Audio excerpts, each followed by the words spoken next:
आज हम अध्ययन करने जा रहे हैं काल का। तो काल क्रिया के जिस रूप में उसके होने के समय का बोध होता है उसे काल कहते हैं। तो ये साधारण भाषा में काल की परिभाषा है। अब काल का पता कैसे चलता है?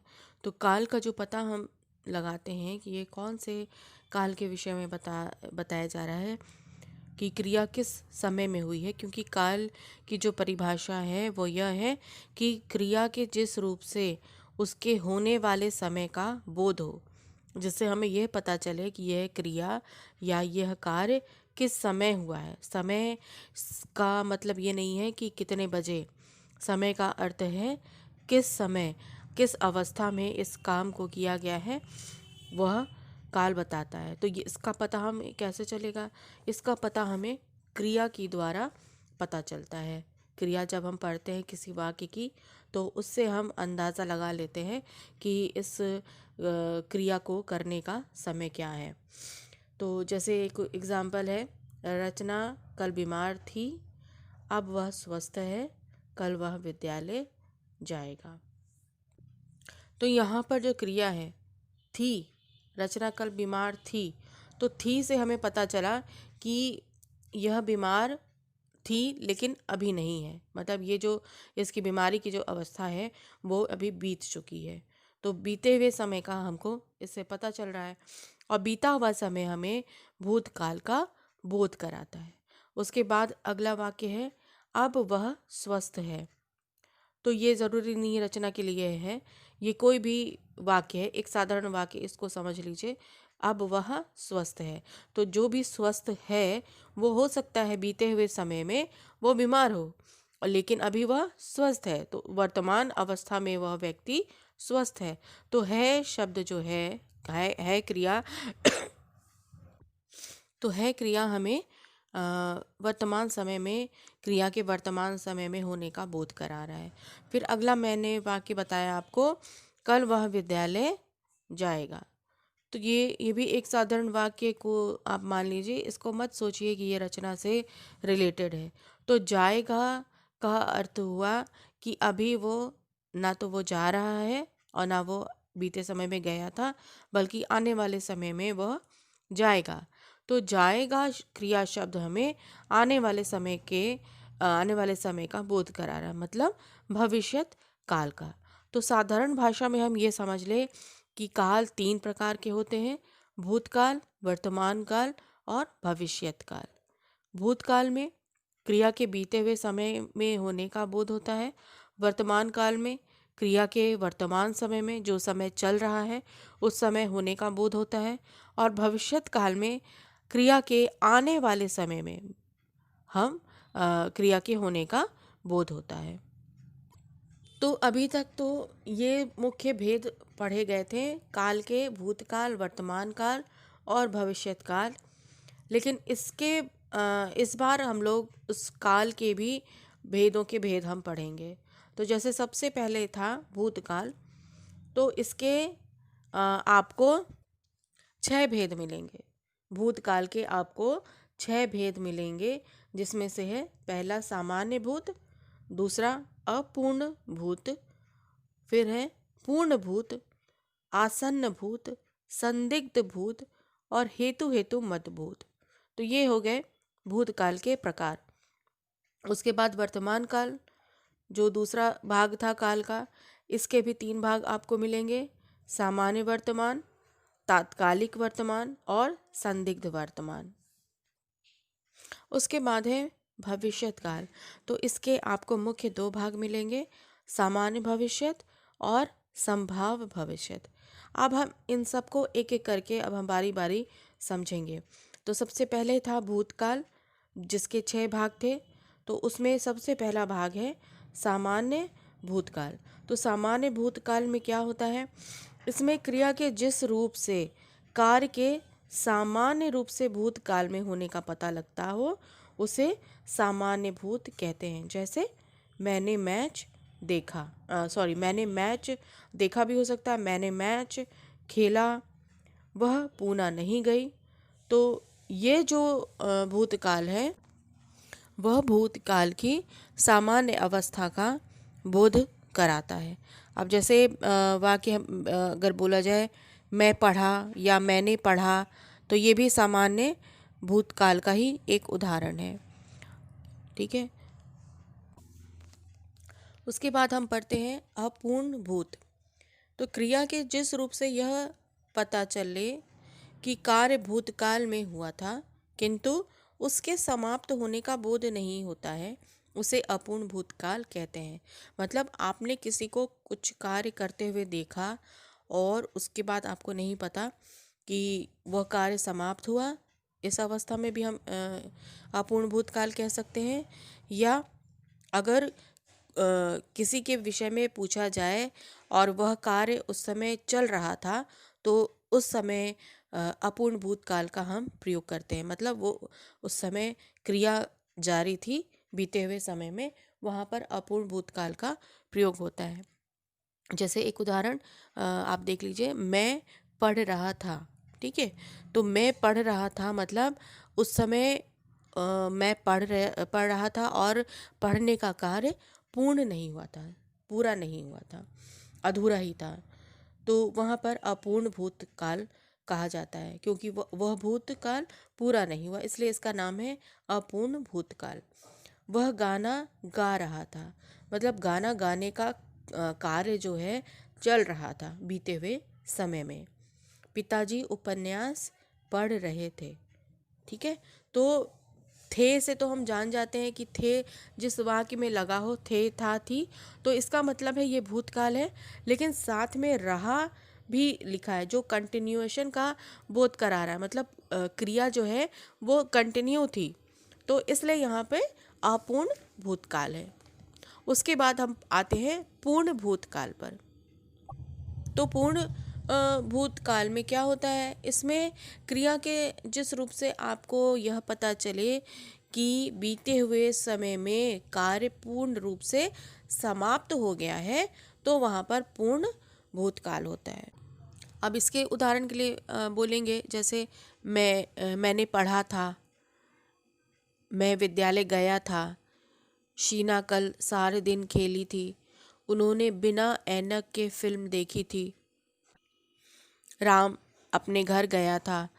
तो यहाँ पर जो क्रिया शब्द है उसको आप ध्यान से देखिए कि क्रिया में केवल था, थी का ही प्रयोग है, कहीं पर भी रहा शब्द का प्रयोग नहीं किया गया है। मतलब जो भी कार्य किया गया है बीते हुए समय में, वह कार्य बीते हुए समय में ही समाप्त हो चुका है, पूरा हो गया है, मतलब पूर्ण हो गया है, इसलिए इसका नाम है पूर्ण भूतकाल। अब उसके बाद आता है आसन्न भूत।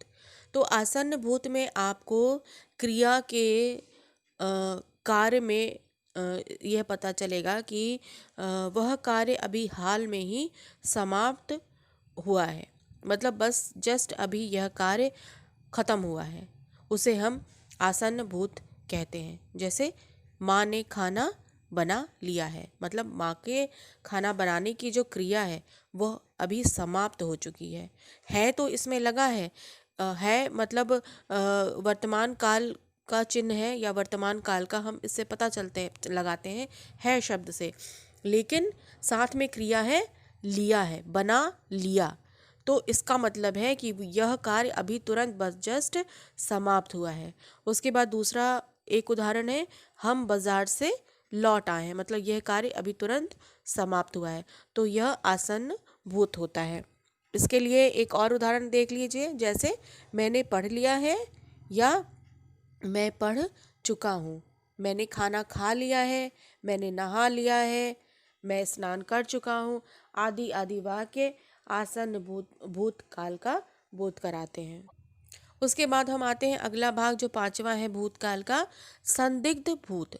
संदिग्ध, इसमें आप शब्दों से पहचानिएगा भेदों के बारे में। संदिग्ध मतलब कहीं कुछ शुबा शक शुबा जिसमें होती है, उसको हम संदिग्ध कहते हैं। संदिग्ध अवस्था मतलब ऐसे जिसमें संदेह हो। तो संदिग्ध भूत में भी यह होता है कि जब क्रिया के भूतकाल में संपन्न होने में संदेह हो, मतलब बीते हुए भूतकाल समय में संदेह है कि हुआ है या नहीं, तो उसे हम संदिग्ध भूत कहते हैं। जैसे वह खेल चुका होगा, बस आ चुकी होगी। अगला उदाहरण है उसने पढ़ा होगा। तो ये सारे जो वाक्य हैं उसमें अंत में क्रिया लगी है होगा होगी। तो होगा होगी से हमें यह पता चल रहा है कि क्रिया के होने में संदेह है। कोई पता नहीं है कि वह क्रिया हुई है या नहीं हुई है। तो इसमें थोड़ा सा एक और आप देखिए, जो इसके पहले हमने पढ़ा था अपूर्ण भूत। तो उसमें बताया गया था कि भूतकाल जो अपूर्ण भूत है उसमें क्रिया बीते हुए समय में पूरी नहीं हुई है। तो दोनों में अंतर है। थोड़ा सा अंतर ये है अपूर्ण भूत में कि क्रिया उसमें जारी थी, क्रिया हो रही थी लेकिन पूरी नहीं हुई थी। तो ये अंतर है अपूर्ण भूतकाल का। फिर इसको आप मिलाइए संदिग्ध भूत में। इसमें यह कहा जा रहा है कि क्रिया हुई है भी कि नहीं। तो ये अंतर है दोनों में आप कंफ्यूज मत होइएगा। संदिग्ध भूतकाल में और अपूर्ण भूतकाल में। अपूर्ण भूतकाल में क्रिया जारी है, क्रिया हो रही है लेकिन पूरी नहीं हुई है। और संदिग्ध भूतकाल हमें यह बता रहा है कि क्रिया बीते हुए समय में संपन्न हुई है कि नहीं, इसमें संदेह है, मतलब इसमें शक है। ठीक है। उसके बाद हम आते हैं हेतु हेतु मद भूत पर। तो क्रिया के जिस रूप से यह पता लगता है कि कार्य भूतकाल में संपन्न हो सकता था किंतु दूसरे कार्य के ना हो सकने के कारण नहीं हो सका, उसे हेतु हेतु मद भूत कहते हैं। अब इसमें दो बातें हैं। पहली बात यह है कि जिस क्रिया से आपको यह पता चले कि भूतकाल में वह हो सकता था, वह कार्य हो सकता था लेकिन किसी दूसरे कार्य के ना हो सकने के कारण ना हो सका। मतलब एक कार्य, एक क्रिया दूसरे के ऊपर डिपेंड है, अगर वो नहीं होता तो ये वाली क्रिया हो जाती। तो अब इसको उदाहरण से हम समझते हैं। जैसे मैं खेला होता तो टीम जीत जाती। मतलब दो वाक्य है इसमें, मैं खेला होता और दूसरी क्या है, तो टीम जीत जाती। तो इसमें यही है कि मैं खेला होता, ये क्रिया है भूतकाल की, कि अगर खेला होता तो क्या होता, टीम जीत जाती। फिर अगला है तुम पढ़ी होती तो अच्छे अंक आए होते। ठीक है। एक क्रिया दूसरे के ऊपर डिपेंड है, दूसरे वाक्य में या दूसरे क्रिया के होने में, कि अगर ये होता, अगर तुम पढ़ी होती तो तुम्हारे अच्छे नंबर आते। तो इसके लिए एक और उदाहरण आप देखिए, मैं पढ़ता तो जवाब देता। ठीक है। उसके बाद अगला वाक्य देखिए, तुमने मास्क पहना होता तो कोरोना नहीं होता। ठीक है। उसके बाद अगला वाक्य माँ खाना बनाती तो मैं खा लेता। तो इस तरह के जो वाक्य हैं एक दूसरे पर डिपेंड करें, एक के पूरे होने में दूसरे का भी आधार हो, तो वहाँ पर हेतु हेतु मद भूत होता है। तो ये भूतकाल के 6 भाग हो गए। अब हम आते हैं वर्तमान काल में, प्रेजेंट टेंस में। तो क्रिया के जिस रूप से उस घटना का वर्तमान समय में होने का बोध हो, वह वर्तमान काल होता है। जैसे वह पुस्तक पढ़ता है, बच्ची फल खा रही है, वह फूल बेचता है, लावण्या गीत सुन रही थी, माँ खाना बना रही है, पिताजी अखबार पढ़ रहे हैं। तो आदि आदि जो वाक्य हैं ये क्रिया के वर्तमान समय में होने का बोध कराते हैं। अब पढ़ते हैं हम वर्तमान काल के 3 भेद। तो 3 भेद कौन कौन से हैं? सामान्य वर्तमान, तात्कालिक वर्तमान और संदिग्ध वर्तमान। सामान्य वर्तमान क्रिया के जिस रूप से कार्य के समान सामान्य वर्तमान काल। ठीक है। मैं गिटार बजाता हूँ, सूरज पूरब से निकलता है। तो इसमें यह पता हमें चल रहा है कि क्रिया वर्तमान समय में सामान्य रूप से हो रही है। और एक और उदाहरण देख लीजिए, जैसे मैं पढ़ता हूँ, माँ खाना बनाती है, और इस तरह के जो उदाहरण हैं जिससे यह पता चले कि क्रिया वर्तमान समय में हो रही है। तो वह सामान्य वर्तमान का उदाहरण होता है। फिर है तात्कालिक वर्तमान। इसमें क्रिया के जिस रूप से यह पता चले कि कार्य वर्तमान समय में अभी चल रहा है उसे तात्कालिक वर्तमान कहते हैं।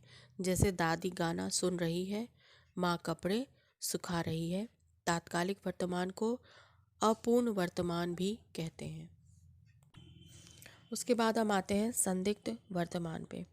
तो क्रिया के जिस रूप से कार्य के होने के बारे में संदेह का बोध हो, वह उसकी वर्तमानता पर संदेह ना हो, उसे संदिग्ध वर्तमान कहते हैं। जैसे वह गिटार बजाता होगा, नाटक शुरू हो गया होगा।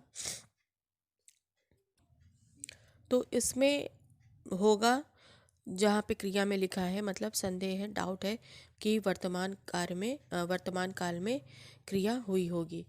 उसी तरह जो है इसमें पढ़ लेंगे हम कि वह पढ़ रहा होगा, ठीक है, वह खेल रहा होगा। इस तरह के जो वाक्य हैं वह संदिग्ध वर्तमान को बताते हैं। तो ऐसा ही कुछ हमने पढ़ा था संदिग्ध भूत में। तो दोनों में थोड़ा सा अंतर यह है कि संदिग्ध भूत में जो हमने पढ़ा था उसमें था वह खेल चुका होगा, मतलब चुका जो वर्ड है उससे यह हमें पता चल रहा है कि वह काम हो गया होगा। लेकिन संदिग्ध वर्तमान में हमें यह पता चलता है कि वह गिटार बजाता होगा।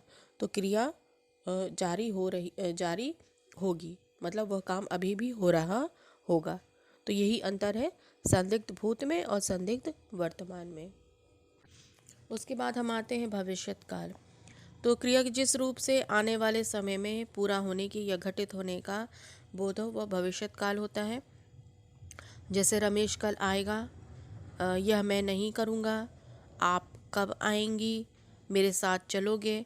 तो ये सारे भविष्यत काल के उदाहरण हैं। क्रिया जो है इसकी आएगा, करूँगा, चलोगे, आएंगे, ये सब हैं। फिर इसके दो भेद होते हैं, सामान्य भविष्यत और संभाव्य भविष्यत।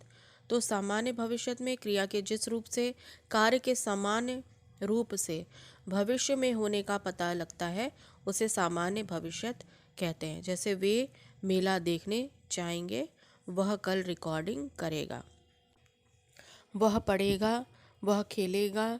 इस तरह के जो वाक्य हैं वह सामान्य भविष्यत का बोध कराते हैं। उसके बाद दूसरा भाग है इसका संभाव्य भविष्यत। क्रिया के जिस रूप से कार्य के भविष्य में होने की संभावना। संभाव्य भविष्यत क्रिया के जिस रूप से कार्य के भविष्य में होने की संभावना का बोध हो उसे संभाव्य भविष्यत कहते हैं। इस काल के वाक्यों में प्रायः शायद, संभव है, हो सकता है आदि का प्रयोग होता है। जैसे संभव है मैं तुम्हारे साथ केरल चलूं, हो सकता है वे मैच जीत जाएं, शायद वह पढ़ ले, शायद मैं कल ना आऊं। तो इस तरह के वाक्य जिसमें शायद, संभव है, हो सकता है आदि का प्रयोग हो तो वह संभाव्य भविष्यत काल होता है। तो ये था काल और काल के भेदों के परिभाषा।